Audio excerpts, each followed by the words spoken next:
Imagine being forced to sell one of your own academy stars. Not because he wasn't good enough, but because you literally couldn't afford to keep him. Now imagine watching that same player become the most expensive British footballer in history just 2 years later. Sounds impossible, right? Well, that's exactly what happened to Newcastle United. And the player at the center of it all is Elliot Anderson. Manchester City have agreed a British record deal worth around £116 million to bring him to the Etihad. 2 years ago, he was struggling to get into Newcastle's starting 11. Somewhere between those two moments lies one of the craziest football stories you'll hear this year. Because this isn't just about a transfer, it's about timing, belief, a financial rule that changed everything, and a midfielder who never stopped proving people wrong. Let's rewind. Long before Manchester City came calling, before England caps, and before nine-figure transfer fees, Elliot Anderson was just another football-mad kid growing up in Whitley Bay, just outside Newcastle. Football wasn't just a hobby there, it was a family tradition. His grandfather had played for Newcastle United decades earlier, so wearing the famous black and white shirt wasn't just a dream, it felt like destiny. At just 8 years old, Newcastle's academy signed him. Everything seemed to be falling into place. Except football rarely follows the script. Every time his breakthrough seemed close, another signing arrived. Another experienced midfielder stood in his way. Another season passed, so Newcastle sent him on loan. League Two, Bristol Rovers. Not exactly where you imagine a future England international beginning his rise. His new manager didn't even use him in midfield. He was pushed out. Why? Most young players would have complained. Anderson just adapted. Almost immediately, something clicked. He glided past defenders, carried the ball effortlessly, and created chances others never saw. Soon teammates were calling him the Geordie Maradona. 7 goals, 6 assists, promotion. Back at St. James Park, Anderson looked ready. The problem wasn't ability, it was an opportunity.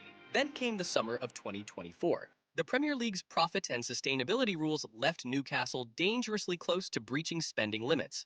Raise money or risk punishment. Selling an academy graduate was the quickest solution because almost every pound counted as profit. It wasn't a football decision, it was a financial one. Eddie Howe later admitted nobody wanted Anderson to leave, but they had little choice.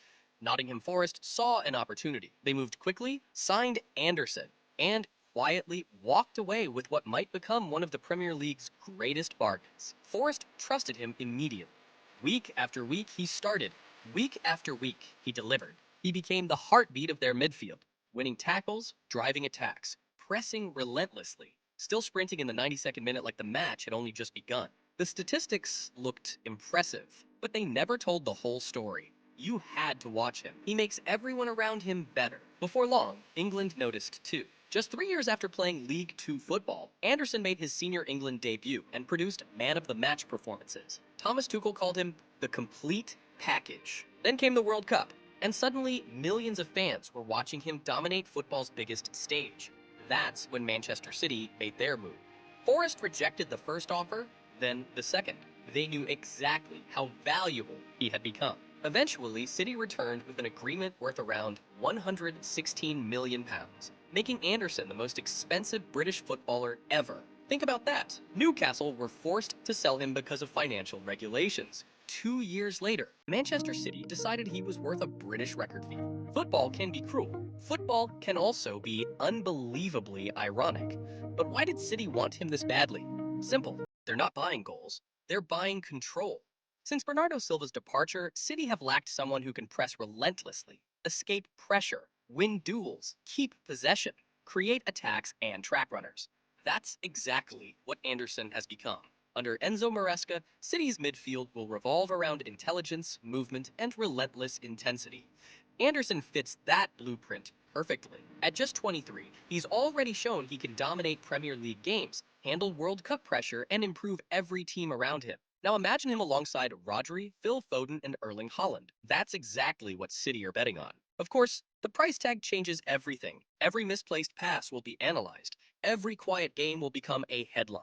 But throughout his career, Anderson has answered every doubt. League Two? He answered. Couldn't break into Newcastle? He answered. Forest paid too much? He answered. England isn't ready? He answered. Now comes the biggest test of all. Can he become the midfielder who leads Manchester City's next great era? Can he justify a record-breaking transfer fee? Or will the weight of history prove too much? One thing is certain. 2 years ago, Newcastle sold him because they felt they had no other choice. Today, Manchester City bought him because they believed they had no other choice. And somewhere back in Whitley Bay, there's probably a little kid watching all of this unfold, dreaming of following exactly the same path. Because Elliot Anderson has already proved something incredible. Sometimes the biggest stars aren't the ones everyone talks about. They're the ones who quietly keep showing up until the whole football world has no choice but to notice. So, what do you think? Is Elliot Anderson really worth a British record transfer fee, or are Manchester City taking the biggest gamble of the Maresca era?